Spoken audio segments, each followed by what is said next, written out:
So today we're lucky to have Dr. Anna Hall from the Porpoise Conservation Society. She'll be presenting our Way Cool talk about why the global conservation of porpoises is way cool, and also how you can get involved. So please join me in welcoming her today. Thank you. Well, thank you very much, everybody, for taking the time on a Sunday afternoon when it's not raining to come indoors and spend a bit of time with me. And I hope that I convince you, one, that porpoises are way cool, and two, that the conservation of these animals is of critical importance for the biodiversity of our planet. I want you to pay attention to the title, and then there were 6. And we're going to come back to this a little later in the talk, but it's very important in terms of global conservation. So for today's talk, I'm going to go through what is a porpoise, and this does sound very sort of elementary and basic, but in fact it is a point of quite a bit of confusion. And sometimes even amongst scientists, it depends on where you're from in the world. This word can be used interchangeably with dolphins, so we're going to clear that up right at the start. And we're going to discuss all 7 species of puffing pigs. If you're from Eastern Canada, this may be a term that you're more familiar with. And in some places in England, they're also referred to as puffing pigs, and we shall get to that. And then we're going to get into the really important aspects of some of the problems, but also some of the efforts that are taking place around our planet for the global conservation of these animals.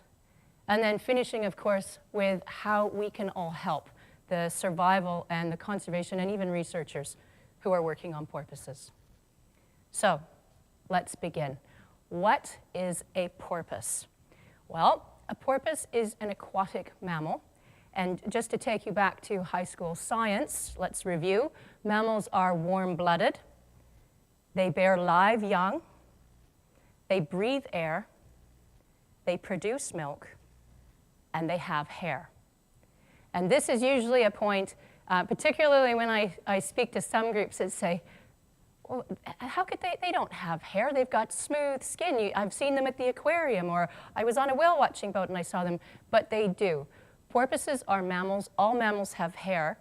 And as with the other whales and dolphins, when these animals are born, they have a few little whiskers just around their snout. And if you imagine yourself as a baby porpoise or a baby whale or a baby dolphin, perhaps it's a very dark night, but you're hungry, you have to feed. You can't see your mom because there's no lights out there.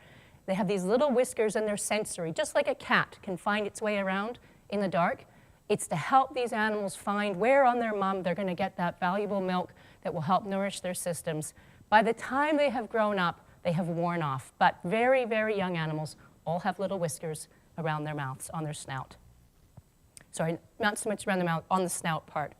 And these animals belong collectively to a taxonomic group known as the cetaceans. So let's take this term, and who are these cetaceans? Well, there's 2 main groups. There's the mysticetes and the odontocetes. And the mysticetes are the baleen whales. These are the very largest of the aquatic mammals that have a blowhole. And this is what will set these mammals apart from the other mammals in the sea, perhaps the walrus or the seals or the sea lions. They all breathe air, but they don't breathe air through a blowhole on the top of their head. When whales, dolphins, and porpoise are developing inside their mums, during fetal development, the nose actually migrates from the front of their snout, as you would find it on almost all mammals, to the top of their head.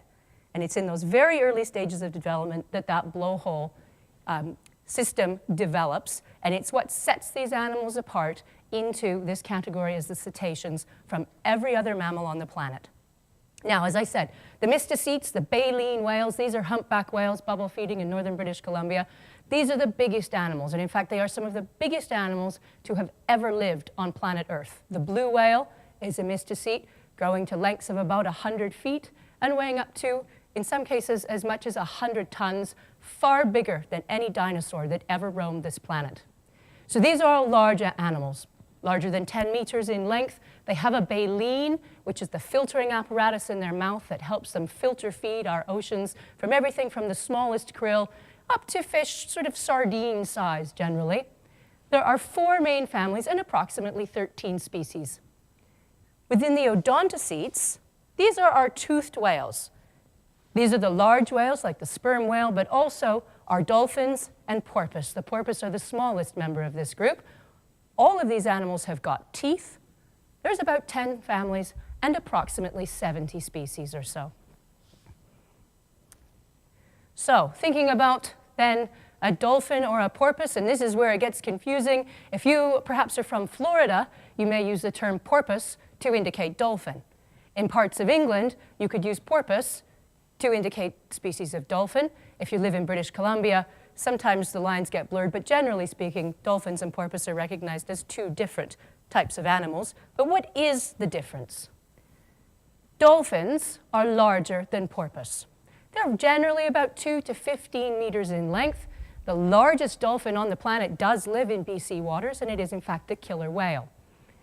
Called the killer whale, a name that dates back to about 17th century Spanish that was originally killers of the whale, but it has been shortened down over time.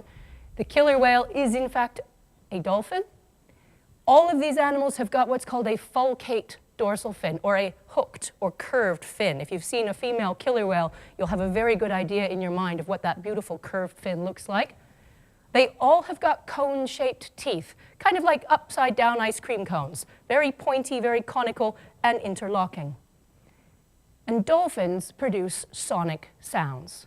And what is sonic? That's basically within the human hearing range. We can hear a dolphin can hear us.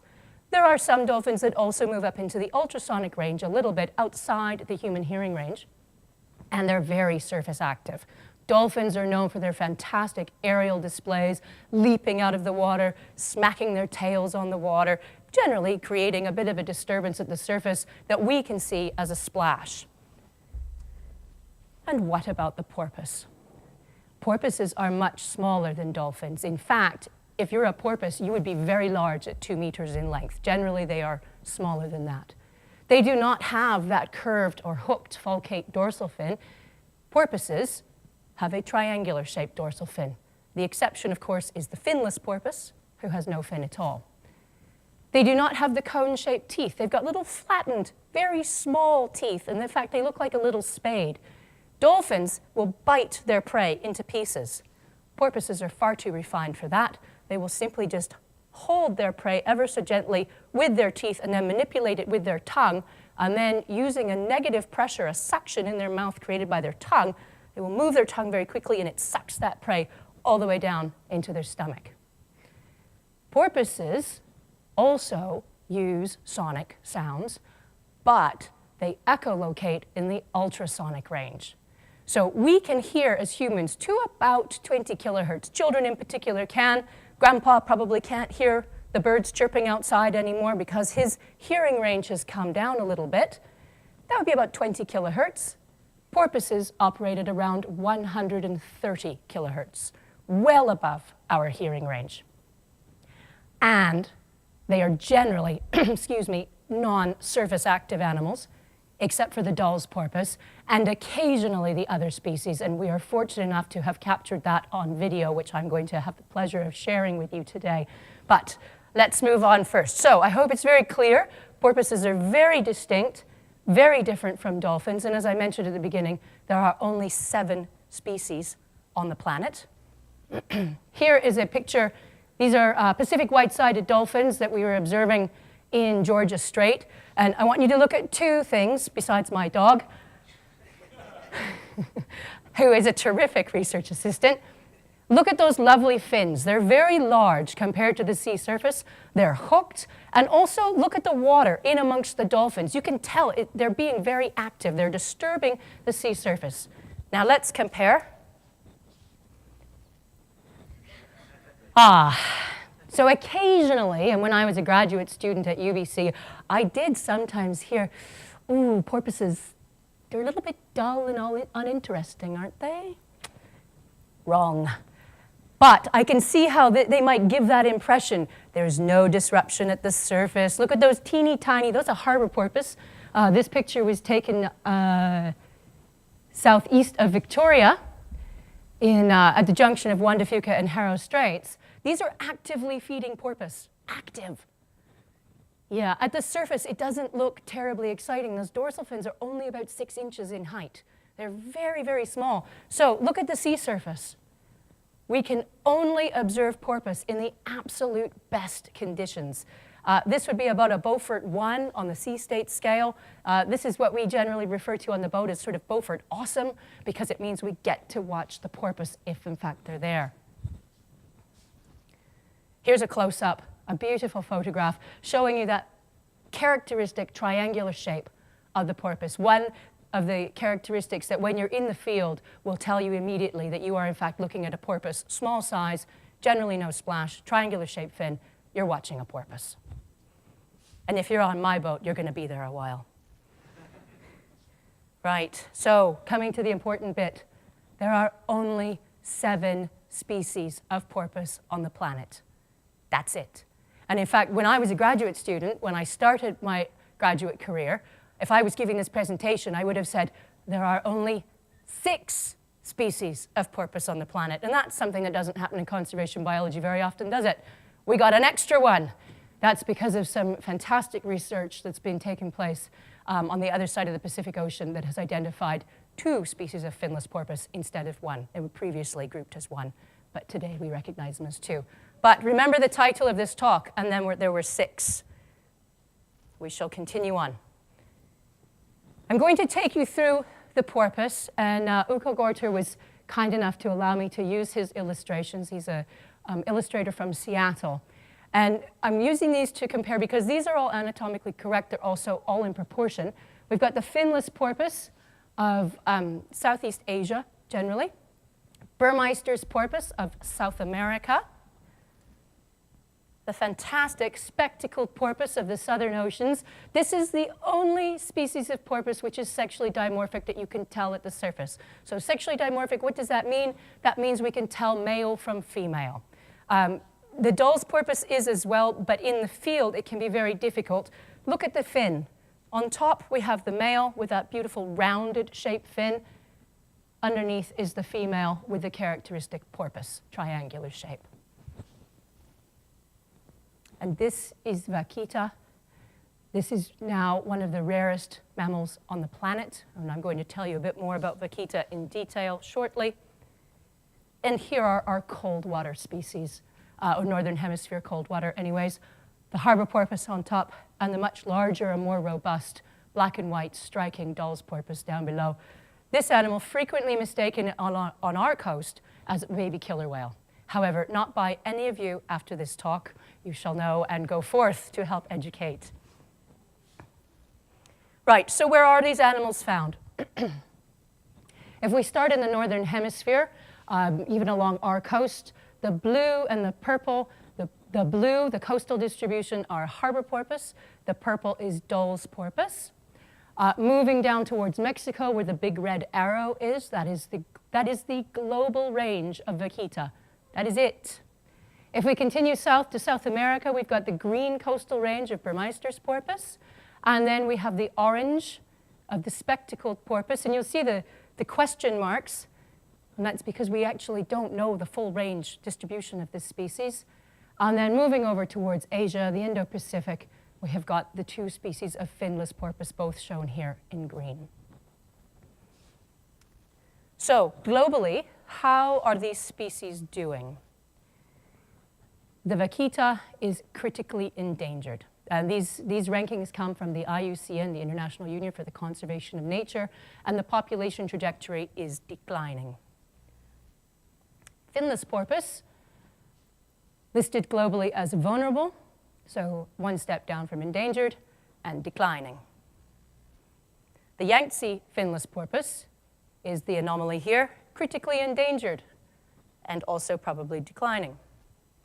Burmeister's porpoise, we know so little that we have to put it in the data deficient category. Is the population declining, increasing, holding steady? We don't know. Spectacled porpoise, exactly the same. Harbour porpoise, listed globally as least concern, but globally are the populations increasing, decreasing, holding steady? It is actually unknown. except for the Baltic Sea subpopulation, which is critically endangered and probably declining. And Dall's porpoise, globally the same as the Harbour porpoise, listed as least concern, but we don't know if the populations are increasing, decreasing, or holding steady. So that's a bit of a dismal slide, really, with conservation biology, thinking globally, which is why we're going to take a few minutes to discuss each of the 7 species with a little bit of detail, but then finish up with what we can do to help these animals. Because when you're small, when you don't create a splash, when everything wants to either kill you or beat you up, and when you don't get much public attention, these data deficient categories will probably stay where they are. And it's very easy for populations which are in decline to continue in decline without being noticed because there's not much attention. If you think back, when was the last time you saw a porpoise as headline news in a newspaper or on the evening news? It rarely happens. And in our part of the world, we're very marine mammal friendly. Marine mammals do make our news. So in most of the rest of the world, people aren't even aware that these animals potentially are in trouble, and in some cases are in desperate trouble. So what causes the risks? Well, a lack of scientific data. Unfortunately, when you can't present sound scientific information to say, well, what is the population estimate, or is it increasing, or did perhaps they used to use these coastal waters and now aren't, it's very difficult for managers to make decisions. And as you saw on the distribution map, many of these species live coastally. And so habitat degradation, and in some cases habitat loss, is a significant factor for them. They simply cannot move to other places. Pollution is also a problem. We do know that in British Columbia, our harbour porpoise are storing toxins in their bodies, even toxins that are sort of legacy contaminants that we don't expect to be in the ocean, but they are in the ocean and they're stored in these animals' bodies. And why is that? Because porpoise, like other marine mammals, or cetaceans in particular, are very streamlined hydrodynamic animals. And if you think about it, if you're a whale or a porpoise or a dolphin, you want to move through the water. You want to be a nice streamlined shape. The Navy spends lots of money to figure out how to make ships more hydrodynamic, how to make torpedoes hydrodynamic. The porpoises and the whales and the dolphins have it all figured out millennia ago. They have got blubber. And blubber is made of fat, and there's 2 types of blubber. There's structural blubber that gives them their lovely shape, and then there's the energetic blubber that fills in the spaces that they use for energy. So when they consume fish, their body converts it into either the structural or the metabolic blubber, and they store it. Many of our contaminants in the oceans like fat. They're called lipophilic, and they store in the fat reserves of the whales, the dolphins, and the porpoises, seals and sea lions as well. So even a very, very hungry whale, dolphin, or porpoise is still going to have a beautiful hydrodynamic shape, torpedo shape, because nature has had them evolve that way, so they use the least amount of energy moving through the water. When they go into starvation and they mobilize those fats, it's not that structural blubber that's taken, it's the bits in between, the metabolic blubber, and then it mobilizes those contaminants into their bodies. Now, unlike the dolphins and the whales, porpoises cannot go long periods of time without food. In fact, they're like the little hoovers of the ocean, because they're out there, they have to eat throughout the 24-hour period. If a porpoise goes a couple of days without food, that's pretty much the end of that individual. They simply cannot withstand long periods of starvation or reduced nutrient intake. So the minute they start to get a bit hungry, if they start using that metabolic blubber, it starts mobilizing those contaminants. And depending where they are in the world, it can have some very negative consequences on their health. Vessel collisions is an issue for all marine animals. For porpoises, it may not be as big a risk factor as some of the other animals that may in fact sort of rest and hang at the surface for long periods of time, because a sleeping porpoise doesn't remain sleeping at the surface very long. They have very short intervals of time when they're actually motionless at the surface. Directed hunts, and this is often a surprise to many people, but there are active directed hunts for several species that we'll talk about shortly. But the biggest, probably the most fundamental problem for these animals is entanglement in fishing nets. And there is no porpoise species that is not affected by this. There is no place in the world where these animals are not at risk of entanglement in fishing gear, whether it's active fishing gear or whether it is discarded fishing gear, of which there is a lot. It's called ghost fishing, and derelict gear is out there. It's out there right now, and it will still catch animals. That's what it was designed for. The derelict gear, however, will be floating. It will collect the animals because they swim into it. They don't know that it's there. When it's full of dead animals, it will sink to the bottom. The animals will get consumed. It will then go back up, and the cycle continues. And this is a huge problem, and I will just reiterate, it is not just for porpoises, but for all of the marine wildlife that are out there. This is a big problem on our planet.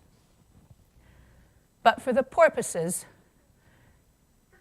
it is probably one of the biggest problems around the world, because we know that it occurs with every species, and we also know that they don't get out alive unless there is somebody there to help them. And I was fortunate enough to do some work on bycatch in British Columbia a number of years ago, and the good news was, because our fisheries have got attended nets, that when a porpoise did get entangled, the rate of release was very, very high, because on our coast, everybody's very much aware, fishermen included, about the risks to these animals. That is not the case for many places in the world, because in many places, even the active fishing gear is unattended. It's left perhaps overnight or sometimes for days at a time. And in those situations, these animals have no chance at all. So let's get into who are these 7 species. This is Burmeister's porpoise. This is one of the best photographs I have ever seen of a Burmeister's porpoise, and this was recently contributed by Sonia Heinrich to the Porpoise Conservation Society. You see the beautiful triangular shaped fin. Also, can you see the bumps along the leading edge of that fin? Those are called tubercles. And all porpoise species have them. In this particular picture, they're very pronounced. And we still as yet do not know exactly what they're for. Probably some sort of sensory function, but we haven't quite worked out exactly what they're for. But that's a wonderful example. The Burmeister's porpoise, if you recall from the distribution map, is the one that lives around South America. They're very coastal in their distribution. We actually know very little about this species. There's almost a complete lack of scientific information upon which to rely. We do know that they do like shallow waters, like many porpoises, and these animals tend to like waters about 60 meters in depth or less. We also know that throughout their distribution, they have a couple of risk factors from the list that I just went through. Bycatch is definitely a problem, but there are directed fisheries in southern Chile for this animal, where they are either shot or harpooned for use as crab bait. Seems like a terrible waste. We also know in Peru that there is an annual take of probably around 450 animals or more per year in either bycatch or directed fisheries. So is that sustainable, 450 animals per year or maybe more? Well, we don't know, because we have a complete lack of scientific data to tell you how many animals are out there. Are there 1,000? Are there 5,000? Are there 10,000 or more? We absolutely do not know.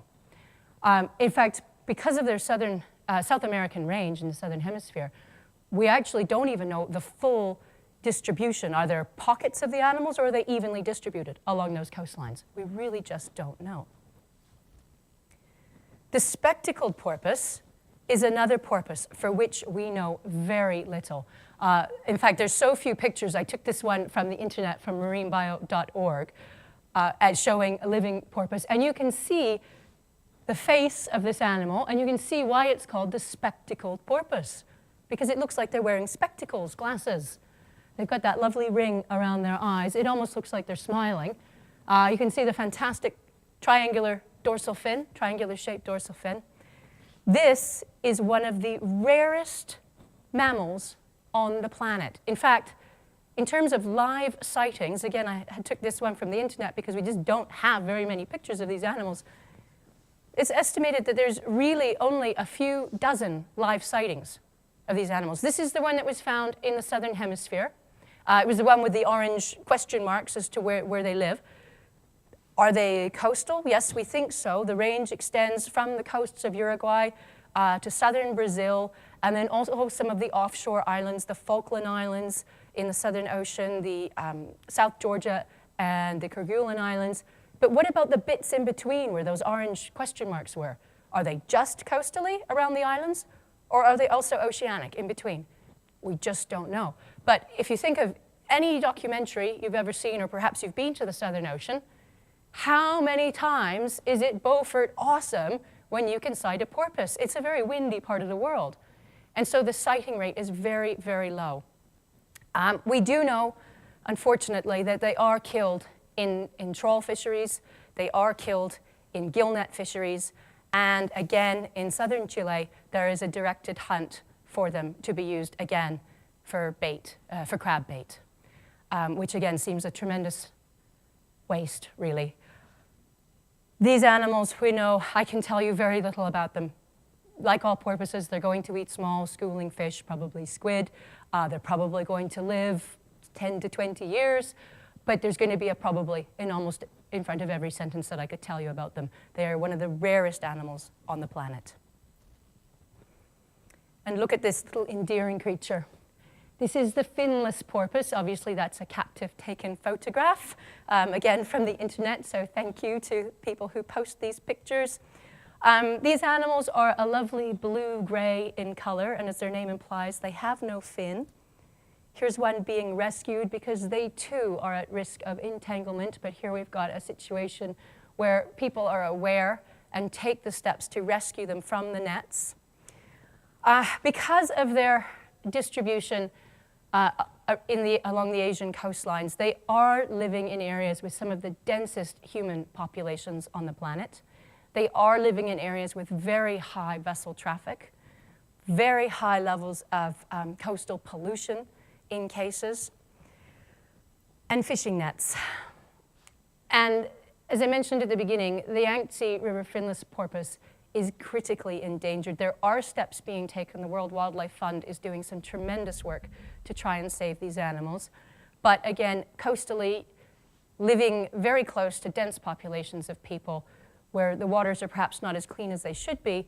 And I showed you that picture at the beginning of the Harbour Porpoise taken off Victoria and how difficult it was to sight the 6-inch dorsal fin of the Harbour Porpoise. Imagine for the researchers and the conservationists and everybody else who's concerned about the animals, how difficult it is to find the finless porpoise. They are tremendously difficult to find.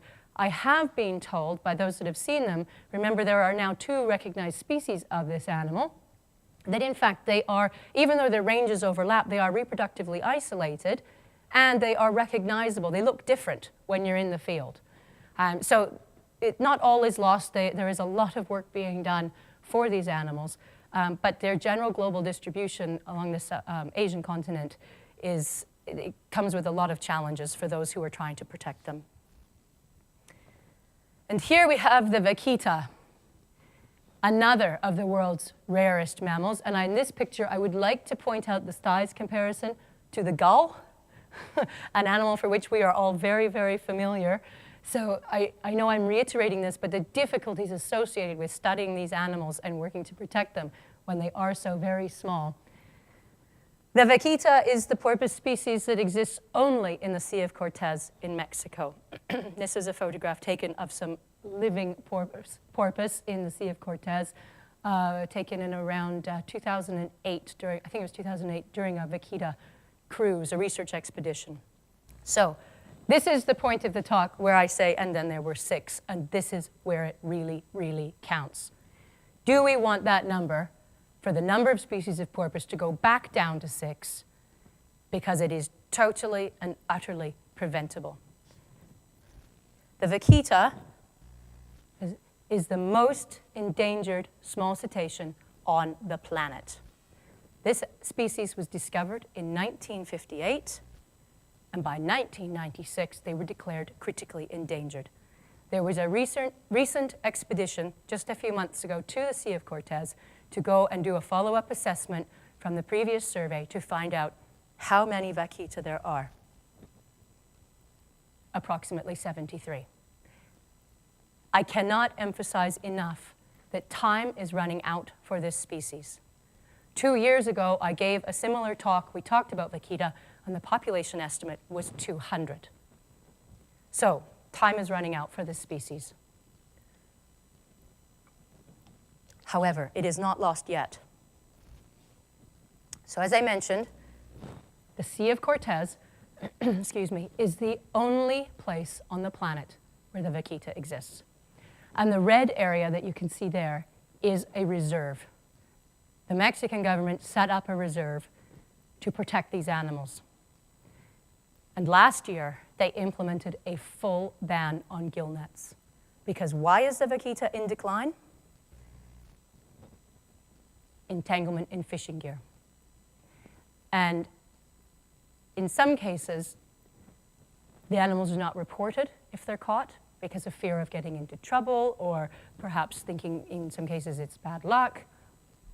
But at the end of the day, the number of living porpoises that are out there are declining. Now, the good news is, on the recent expedition, calves were sighted. So they're still reproducing, which is why not all is lost. There are some tremendous efforts underway in Mexico in areas where a lot of the fishing is fundamentally for the survival of the people living there. However, there is also an issue with illegal fisheries. And it is the illegal fisheries, that are for a large fish called the totuaba, which you will see a picture of in the video. And it is for their swim bladder, and it is considered a luxury and a delicacy for potentially medicinal properties, which we won't go into here, for China. And there was a smuggler caught not too long ago with 87 swim bladders from the totuaba. What we don't know is how many vaquita were entangled in that process, and that was just one person. So Mexico has taken tremendous efforts to protect this species and to do everything that's possible, really, to ensure their survival. Unfortunately, there is the black market trade, and that is highly lucrative, and that is a major contributor to the decline of this species. If we move up to the northern hemisphere for the Harbour porpoise, our cold water animals, which are seen off our coast, and as in the distribution map, they are circumpolar throughout the northern hemisphere in the cold temperate waters. Harbour porpoise are possibly the most well-known of the porpoise species because they do occur in the northern hemisphere. They occur also where people have lived a very long time, northern Europe, for instance, Russia, Japan, eastern Canada, eastern United States. Again, you can see the sea state here, very calm. In order to take these photographs, it has to be the best conditions. The lower picture was taken in northern British Columbia in a place just off Porpoise Channel, which is adjacent to Porpoise Harbour. You don't need me to tell you who's there, but it was lovely to get a photograph of the animals in that very location. And in fact, we spend a great deal of time with this group, and what you see there is actually cooperative foraging. Harbour porpoise are known to help each other catch food. They will encircle the prey and take turns dashing through it. We also know from some work actually done back in the 1960s and 1970s with animals that were held in tanks during the rehabilitation process if they had been captured, or in some cases just for scientific inquiry, that Harbour porpoise are really quite clever. And in fact, they maintain a mental map of their home, of where they are. And if you think about it, you know how to get to your grocery store without looking at the map or having Siri tell you, because you have a mental map. You know how to get to your grocery store. Well, these animals also maintain a mental map of where they live. And not only do they know where they live, but they also take advantage of different tides, and they let the oceanography of the region help them catch food. So they will use existing features within the water column that helps concentrate the prey. But not only do they use these areas, but if you think about the ocean, it's constantly moving. The tide is coming in, it's steady for a while, and then it's going out. In some cases, you get really strong tides because perhaps it's a full moon or a new moon. These animals differentially adjust their behavior based on what the water column is doing. So they're very clever. Maintaining a mental map means you don't need to refer to your GPS or if you're a porpoise, actively echolocate to find your way around. And that may, in fact, tell us why porpoises are so susceptible to entanglement in fishing nets. Because if the net wasn't there yesterday and you safely made your way to your foraging ground, perhaps you've got your young with you, perhaps you're with a group. Is that a family group? We have no idea. We don't understand the social dynamics of these animals. But it would explain why they blunder into these nets. Because if it wasn't there the day before, the nets, unlike the ocean, are not predictable in many cases. And so suddenly it just appears. And unfortunately, if they are not actively echolocating, they may not know it's there until it's within the visual range. If it's at night, that might not be until it's far too late. If it's in the daytime, if you go down to any pier and you look down into the water, the Northern Hemisphere waters are not known for their crystal clear qualities like the Caribbean is. And so we're talking meters, usually, in terms of how far they can see. And porpoise will avoid a bit like a plane. They're not going to just turn, they're going to bank a bit. And when they bank, it can be that dorsal fin. Even though it's only 6 inches in height, if they're that close to the net, that's usually it, and that's what gets them entangled. And remember, right back to the very beginning slide, what's one of the characteristics of a porpoise? They are a mammal. Mammals breathe air. So if they're under the water for anything more than about 4 to 5 minutes, that's it, they're done. They will drown. But the porpoise in our province are doing, generally speaking, relatively well.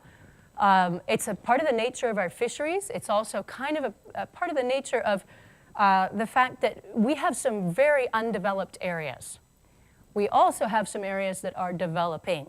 And it is our responsibility, I believe, as coastal residents of the province of British Columbia, to remember, as our coastline develops, that these very small, sometimes difficult to find, don't jump out of the water, but very intelligent mammals live there. They're our neighbors. And so I believe it's our responsibility. It's one of the reasons as a marine biologist that I think it's important that we all pay attention to porpoise, because they live right now. We're at UBC. That means that we probably have porpoise within a couple kilometers of us right now, out there in the Strait of Georgia doing their thing. And they occur from Vancouver to the border of Alaska. They are in all of our coastal waterways. Where are they exactly in between? Well, we can't tell you that yet. What I can say is the waters near Victoria are very reliable for porpoise. The southern Strait of Georgia, very reliable for porpoise. In fact, U.S. aerial surveys have determined that the southern Strait of Georgia is called a hot spot for Harbour porpoise, and near Prince Rupert is another known hot spot for porpoise. They're there, they live here year-round. These animals are not like the humpback whales, they're not like the baleen animals. They don't migrate, they don't go to Mexico for the winter. Although if they did as a researcher, that would be great, because I could then follow them. But they don't. They remain in cold waters, which is why I am still recovering from a cold, because it was just 3 weeks ago that we were standing in -6 weather in the rain, cruising at 22 kilometers an hour, doing our very best to find these little animals during a winter survey. We are very fortunate in BC, because not only do we have Harbour porpoise, we have Dall's porpoise, which I will get to in a second. I forgot I was going to mention this, because thinking about areas of importance for porpoise, right now in the UK, there is a comment period, basically. There is a decision being made to identify special areas of conservation, SACs, for, you guessed it, Harbour porpoise. And this is Strumble Head. It's one of the locations. This is in Wales. And that was myself last summer. On the day we were there, not a single porpoise to be seen. However, the Sea Trust, which is in Wales, has been doing a land-based study from this very location. You can see how high up they are, looking out over the water, documenting the presence of porpoise. And just like Victoria, just like southern Strait of Georgia and Prince Rupert, these animals are there, and they're there year-round, and they're there with their calves. And right now, this area is up as a candidate to be part of a special area of conservation for Harbour porpoise. And this is actually a European Union directive, and perhaps something we in North America should pay very close attention to protect our porpoise. So, on to the Dall's porpoise. As I said, in British Columbia, we are very fortunate because we, unlike most parts of the world, have 2 of the world's 7 species of porpoise. Not only do we have the Harbour porpoise, but we have the beautifully striking and robust Dolphins porpoise. This is the largest species of porpoise on the planet. The biggest Dolphins porpoise I ever saw was 218 centimeters in length. And that was the granddaddy of porpoise. They are very robust. They typically will weigh, fully grown, 300 or 400 pounds. And this is the athlete in the porpoise world. This animal can swim at speeds of 50 kilometers an hour through the water. And not only are they recognizable by their beautiful dorsal fin, which is black and white, they are also recognizable by the rooster tail spray that they create, and a big white fan-shaped spray that comes out behind them as they are cruising through the water at those high speeds. This is also the only species that will bow ride and will actually approach a vessel and will ride the bow wave, which I've got a video to show you afterwards. I won't even attempt it now. We'll just do all the videos at the end. This is also the only porpoise species that we know of that maintains an oceanic distribution. So what does that mean? That means they like deep water. So if you think back to that distribution slide, this was that purple band across the Pacific. They're found only in the North Pacific Ocean. They range from about Japan over here to the coast of British Columbia and down towards California. We are very lucky because even though we are coastal, we've got some really deep waters. This animal likes waters about 150 meters deep and greater. So what is it about these deep waters that the Dolphins porpoise like?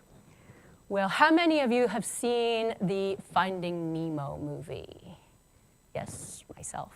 Okay, so Nemo was lost and his dad was out looking for him and they're going into uncharted waters and suddenly they spot a light and they swim towards the light. And does anybody remember what was at the light? Those big teeth of the fish. It was that fish with the light, the lanternfish, or a myctophid, as they are called. Dolphins porpoise eat myctophids. So they've got those teeny tiny, very gentle spade-shaped teeth.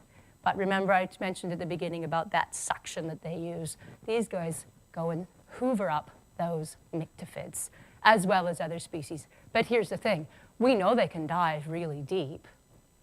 But in the ocean, what happens every single night? There is a vertical migration of the deep sea creatures up to the surface when it's safe, when that sunlight, that pesky sunlight isn't there on the BC coast, perhaps during the winter as well. It happens more often. I'm kidding. It happens at night. But the Dolphins porpoise actually, remember, these are smart animals. They don't dive down. They don't waste all that energy to go down and get those myctophids. They wait for the myctophids to come to them on that vertical migration. So with this animal, we actually know for some of the research that took place because of the directed hunts in the North Pacific Ocean, that they preferentially feed around dawn and dusk during that vertical migration. So what else do they do? Well, they will, like all porpoise, be very opportunistic. They're not going to watch a herring swim by and go, ooh, I guess I'll wait. No, they're going to eat it because they've got very high metabolic rates. These animals live in cold waters. Right now, our Strait of Georgia, probably around 10 degrees or so. Strait of Juan de Fuca, where they are, this time of year, probably 8 degrees. And they are warm-blooded animals. So, like all porpoise, they're going to eat all the time, morning and night. We also know that they take care of their young. And part of my PhD research was actually looking at the reproductive habitats, and we think we found one in British Columbia where females will bring their calves year after year after year, in Harrow Strait actually. And they are very social, but they're also, of the porpoise species, the one that is going to compete. So they actually have a rutting season, so to speak, where the males, they're starting to think about the girls a little bit. Their bodies respond. They start producing lots of testosterone. With the Harbour porpoise, what happens is the testes grow in size. And in fact, the Harbour porpoise claim to fame is they have got the largest testes compared to their body size of pretty much any mammal on the planet. It accounts for between 4 and 6% of their body weight. The Dolphins porpoise does not have that claim to fame. However, what happens to them is, like many mammals, their body changes shape physically, and they'll get a huge pronounced hump just in front of that dorsal fin, and on their tail stalk, On the adult males, instead of this generally tapered shape of a porpoise tail, it actually comes out like this and then cuts off, and it's a huge mass of muscle.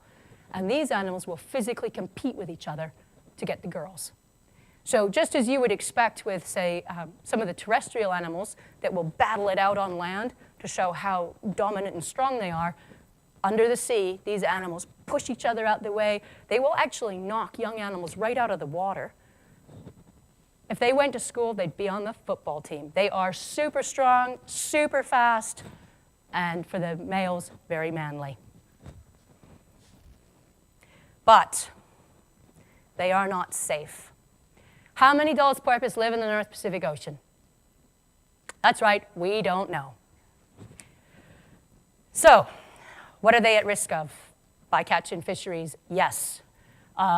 Being hit by boats, yes, it would be a risk, but probably very, very low. Pollution, yes, because there's pollution in the ocean. Floating garbage, yes, because like all marine animals, occasionally they will make mistakes. But for this animal, there is also directed hunts off Japan and Russia. They are handheld harpoon fisheries, and they are taking a lot of animals. And I wrote this down so I got it right to tell you. Directed hunts started for this animal around 1910 or so, give or take. In 3 years alone, between 1986 and 1989, 111,500 Dall's porpoise were reported killed. Current estimates for between incidental catch and directed takes is around 20,000 animals a year. Is that sustainable? How many animals are there? The population estimate actually says around 1 million, but it's said that ever since I started graduate school, and it still says that. How many Dall's porpoise are there? We don't know. We have a guess, an estimate. We also don't know exactly how many are killed in fishing nets, how many are killed but are not reported because it's derelict fishing gear out there in the mid-North Pacific Ocean, and how many are actually taken in these directed hunts. So we put that all together in a formula to determine, is it sustainable? And the answer is, we don't know. We don't know. However, Dall's porpoise are probably like other porpoise in that they probably have calves every other year or every few years. They're probably going to live 10 to 20 years. Are they having babies? Yes. What is the effect of this? We don't know. There are two types of Dall's porpoise, actually. They may, in fact, be subspecies one another. There's the Dall's porpoise dolly type, that is the one I just showed you a picture of. And then there's what's called the truey type, which exists only off the coast of Japan and annually migrates between the coast of Japan and the Sea of Okhotsk. And that subspecies, too, is also harvested. How many are there? We don't know. What is the effect?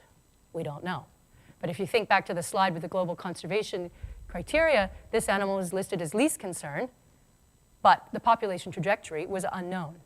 So I truly believe that we really need to figure this out before we reach the point as we reach with Vaquita when we say, oh, golly, we used to have a whole bunch more, but now we don't.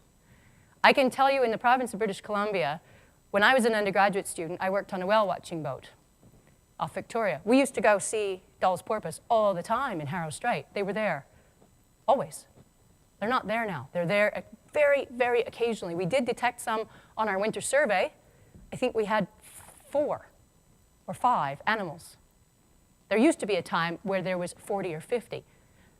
We don't have directed hunts. We have very little, very, very low bycatch in our province because of the nature of our fisheries. Did the Dall's porpoise just go somewhere else? Did they have some sort of seasonal movement or some other movement that we just don't know about and they're going to come back? Maybe, we don't know. What I can tell you is that in Canada, they are listed as not at risk. They were assessed by the Committee on the Status of Endangered Wildlife in Canada in 1989. I'm sure nothing has changed in the oceans.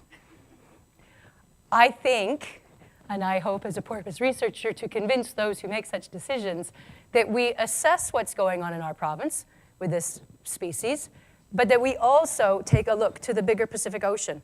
What about the garbage patch that's out there? How is that affecting porpoise? What about the derelict fishing gear? Because as I said, in British Columbia, we are super lucky. In fact, we're way cool lucky. We have 2 species. They're still here. And they could also be doing okay in our waters. I can't tell you that for sure because we haven't had an assessment, but I can tell you we were on a survey recently, as I said, and we saw both species. So I think our backyard is probably pretty good, and let's keep it that way so that by the time our children are grown up and are giving these kinds of talks, that they're still saying, hey, province of British Columbia has 2 of the world's 7 species of porpoise. 7, not 6. Now in BC, we also have something really cool happening here. Whoops, sorry, too fast. Harbour and Dulles porpoise have mated and have produced hybrids. So the animal on your right is a Dulles porpoise. And this little gray animal next to me is its offspring, which is half Harbour porpoise, half Dulles porpoise. And this isn't occurring anywhere else in the world as far as we know. And some of the research that has been done recently has shown that these hybrids are viable. Maybe one day there could be 8 species of porpoise, with BC having 3 of them. I don't know. But the porpoises are out there. They're doing their thing. So what can we do to help them? If you're on the beach and you see some litter, please pick it up. It does make its way out to the ocean, and it does negatively affect these animals. Porpoise, in fact, in our province have been found to occasionally make a mistake, think a floating bag is some food, that negative pressure, remember that suction I told you about? They suck it down their throat, but they're not meant to eat plastic bags, and it gets lodged in their throat and they die. Please use environmentally friendly products because everything ends up in the ocean. If you see a stranded porpoise, live or dead, please call it in. There is the phone number right there, because we have a hotline in this province for stranded marine mammals. Please use it. And support conservation efforts. Porpoise-friendly products, such as the Seafood Watch, which I'll show you a picture of in a minute. But basically, you can go to this website here, seafoodwatch.org, and you can put in where you live, and it'll tell you which seafood products are being harvested sustainably. And BC Selective Salmon Fisheries have taken major steps to make sure that what they do out there to make a living and catch fish for all of us is being done so in a way that our porpoises and dolphins are not harmed. And please support research, because my goodness, how many of these animals do we have a great deal of information on? Very few. How much research is there to be done? It is so long it would take 5 more talks to get through. And please voice your opinion, because porpoises matter. And so when issues come up with regard to our coast or any other coast throughout porpoise distribution globally, please take that 10 minutes to voice your opinion, to raise the profile, the public profile of these very small, very retiring, but very intelligent marine mammals. Because beach litter is devastating to the marine environment and the marine wildlife.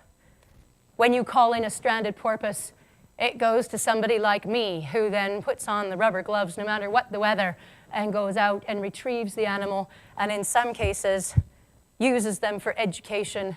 Which one of those 2 students do you think might have become a marine biologist? But this was a grade 12 biology class where we talked about porpoises, porpoise biology, the BC coast, and then I won't show you the next pictures, but on to what's inside a porpoise. Make great decisions when you're at the grocery store, because you know what, at the end of the day, money talks. So use your money to help support porpoises by shopping wisely, please. Monterey Bay Aquarium has done a fantastic job, and I believe the Vancouver Aquarium does as well. Be part of this program where you can make good decisions with your hard-earned dollars. And support research. This was on the first Vaquita survey. It was a tri-national effort between Canada, the United States, and Mexico. And we saw Vaquita. We saw more Vaquita than this survey that recently took place, but they're still there. And that means that time has not run out for the Vaquita. So let's, I think, support Mexico, because how many places in the world that have faced so many social problems implement and actually stick to a full ban on gill nets. The number one thing that kills Vaquita, they said, right, that's it. Let's stop it within the Vaquita Reserve. And how can you support Mexico? There are lots of ways, and the best thing I can tell you in the course of this talk is go to vivavaquita.org. They have got, you can write to Mexican officials, you can donate to the Vaquita Recovery Fund, you can volunteer. They have got so many options. It just takes minutes. Use your clicking mouse to help support porpoise. And if you want to support porpoise locally, of course there was going to be a shameless ad, wasn't there, for the Porpoise Conservation Society. We are based right here in British Columbia, but we are global in our actions, and we are absolutely 100% dedicated to the protection and conservation of all of the world's species of porpoise, but starting right here in our own backyard, because we are not only acting and thinking locally, but we are also planning to expand globally to every porpoise species, hopefully all 7 of them. We, like the Sea Trust, have got a land-based research study going. This is the first land-based research study in the province of British Columbia for porpoise, and it's taking place very close by in Howe Sound, White Cliff Park. And if you're interested, you can volunteer, you can help. We have got a field biologist based locally who will help, and many other people who are beyond passionate about these animals. We also, and this is for those watching on the internet, have a global reporting platform. You can be anywhere in the world, and if you see a porpoise, you can report it to the Porpoise Conservation Society. And I am so pleased because this has only been up and running for a few months, and we already have people reporting sightings from Canada, the United States, England, Scotland, and Wales. And so this is a plea to the world. Please report your sightings, because what we hope to do is amass enough sightings that we can start to recognize these other areas like Victoria, Southern Strait of Georgia, Prince Rupert, where the animals are regularly seen, like Strumble Head in Wales. So we start to get an idea of the habitats that are being used regularly year after year after year by all 7 species of porpoise. We also are developing global porpoise resources. We have an online library catalog now with over 400 references for porpoise resources, and it grows every single day. So please support your local Porpoise Conservation Society in any way that you see fit. And with that, I would just like to say that NASA has already found the dolphin galaxy. All we need to do now is work just a little harder, and I think we will probably find that there is a porpoise one out there as well. So with that, I shall say thank you to you all for your attention and ask if there are any questions before we do these videos.